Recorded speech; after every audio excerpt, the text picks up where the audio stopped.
Now this project didn't exactly go to plan because I had every intention of creating a gorgeous bloom inside this little frog, but let's just say things took a slightly different direction, and honestly I think I might actually love the result even more.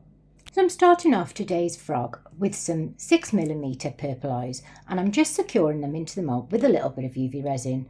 I'm also making sure that the pupils are facing the right way because I know what I'm like.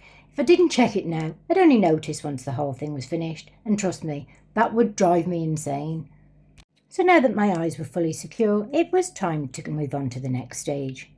So after mixing up and degassing my resin, I'm checking the temperature with my laser thermometer because my plan for this frog was to create a bloom in his back. So at 30 degrees, I thought it was the perfect time to get it into the mould. So I'm just pouring enough to cover his back. Well, that was the plan anyway. Unfortunately, the resin had other ideas. Hi, I'm Tony and welcome to Georgie's Gorgeous Gifts, and this week's video is in collaboration with the Froggy Friday crew, run by the lovely people coming up on your screen. You'll find the full playlist linked at the end of the video and down in the description below.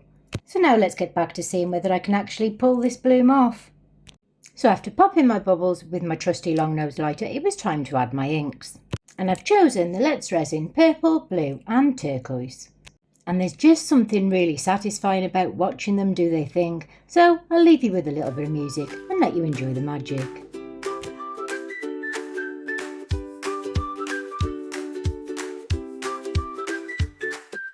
It's Froggy Friday, the brushes leap, a splash of color, a canvas deep. Hopping greens, blues, yellows collide. Art's alive, it's a wild ride. Froggy Friday, let's create. Jump on in, don't hesitate. Georgie's Gorgeous Gifts on display. Run by Tony, lighting the way. So I hope you enjoy that little bit of froggy music. So next it was time to add my white. So I'm using the Inoki White Alcohol ink from Octopus Fluids, and I'm adding a little to some clear resin and giving it a mix. But I instantly realised I'd made it far too opaque. Unfortunately, there wasn't much I could do about it. And to make matters worse, my piping bags had mysteriously vanished after decorating my daughter's birthday cake. I've probably put them somewhere safe. ADHD strikes again. So a spare plastic bag was going to have to do for now. So after adding my white resin and giving it a twist, I'm snipping off the corner with my scissors to create a tiny hole. This is going to allow me to create some rings in this frog. Well, that's the theory, but it was an absolute mess. And yes, the white was definitely far too opaque. So after adding another drop of blue, I grabbed the nearest thing to hand and started pulling in the white to create my petals, with a small amount of blind optimism that this thing was actually going to bloom. I've also ended up with some colour spilling into the legs, which definitely wasn't part of the plan. And although I didn't realise it at the time, that little bit of spillage was actually about to become a blessing in disguise. So after that layer had fully cured, I'm moving on to the next stage, and for this I have a selection of yellow flowers that I've dried myself. So I've mixed up some more resin, and the resin I'm using today is the J Diction 1:1 casting resin, which I've run through my degassing machine and is now ready to pour. So I've decided to add 2 drops of the navy blue resin dye. I wanted this to have a hint of colour, yet still remain transparent enough for the flowers. I'm then pouring it into the mould, filling him right up to his legs and feet.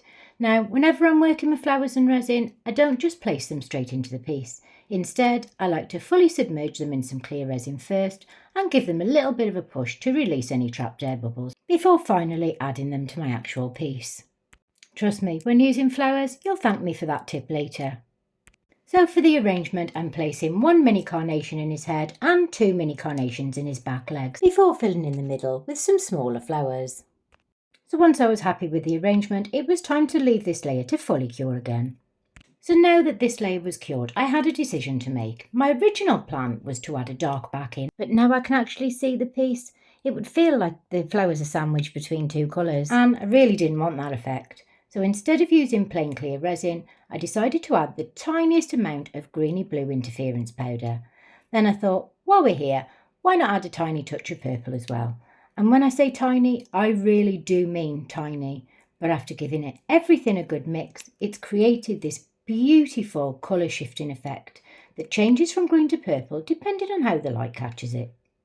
So now I'm filling the frog all the way to the top, and then grabbing my trusty microbrush to make sure that there are no sneaky air bubbles trapped under the chin or between them little toes. At this stage, I certainly wasn't taking any chances. Now, if the video had ended there, it would have been a pretty short one, so I decided that this beautiful little frog deserved a lily pad to sit on. So because I had some resin left over from the frog, I had this idea of creating a lily pad mould from a polyurethane coaster I'd made a while back.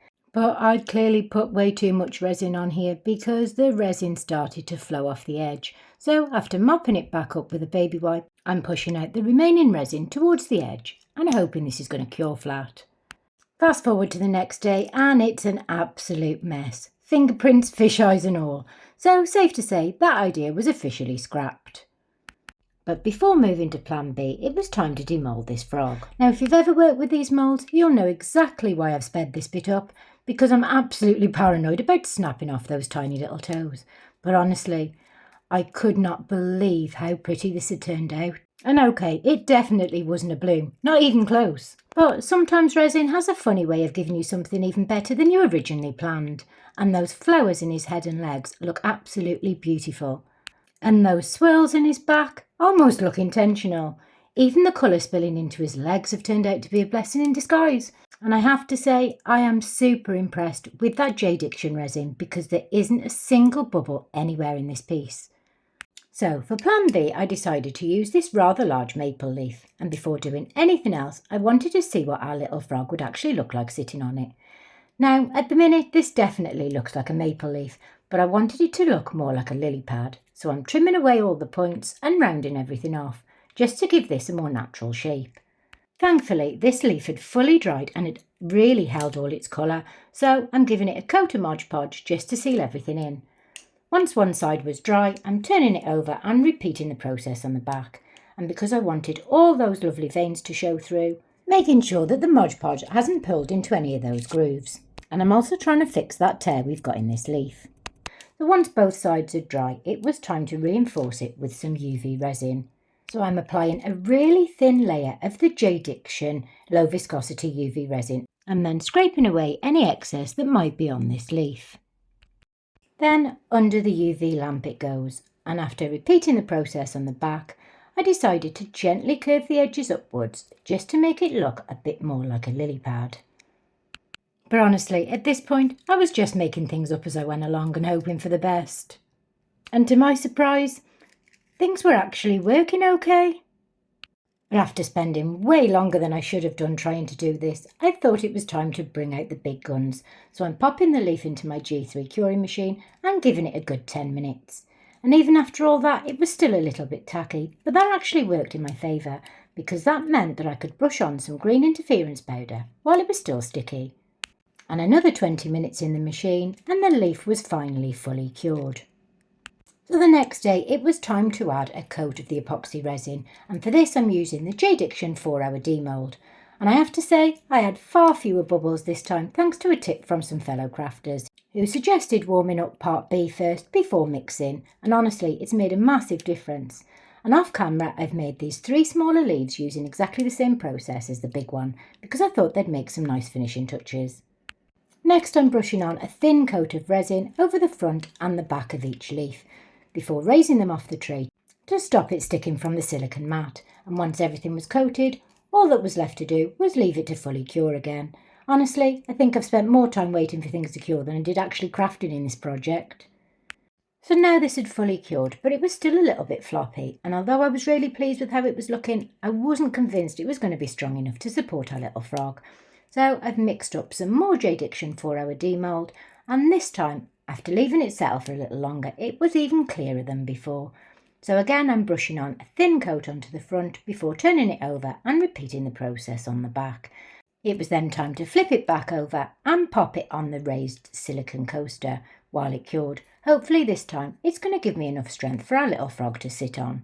So while the lily pad was curing, it was time to add the finishing touches to our little frog, and I've decided that he needed a flower crown. So I'm taking this dried purple flower and I'm snipping off all the tiny little flower heads. Once I'd made enough little pieces, I'm grabbing some of my Jade Diction high viscosity UV resin and I've added a little onto his head. Then using my finger, I'm carefully picking up these tiny little pieces and placing them into position. Well, saying carefully, in reality, I'm mostly just dabbing and hoping for the best, trying to persuade these little microscopic little flowers to actually stick to where I want them to. And after adding a little bit more UV resin, I'm continuing to pick up those tiny pieces, bit by bit, to add them to his crown. Is it just me, but projects seem to seem a lot easier in my head than they do in real life? And obviously a lot less messy. So after one final check, under the lamp it goes. Then the last thing we had to do for this frog is give him a little bit of a frog pedicure. I'd ended up with a little bit of overspill from that final layer, so I'm just grabbing my emery board and giving him a quick tidy up. And with that, our little frog was finally finished. And now that the leaf had fully cured and was now solid, it was time to put them both together. But the minute I seen them on the lily pad, I didn't really care that things hadn't gone to plan because I absolutely loved him. So after attaching the frog with a few spots of UV resin, I'm securing him in place. And to create a more natural pond scene, I'm adding some fake moss around the edges. And of course, those little leaves I'd made earlier had to find a home too. So after all the chaos, the abandoned plants and failed blooms, this frog has turned out to be something that I love even more. So I hope you've enjoyed this video. I've been Tony from Georgie's Gorgeous Gifts. Stay safe, happy crafting, and bye for now.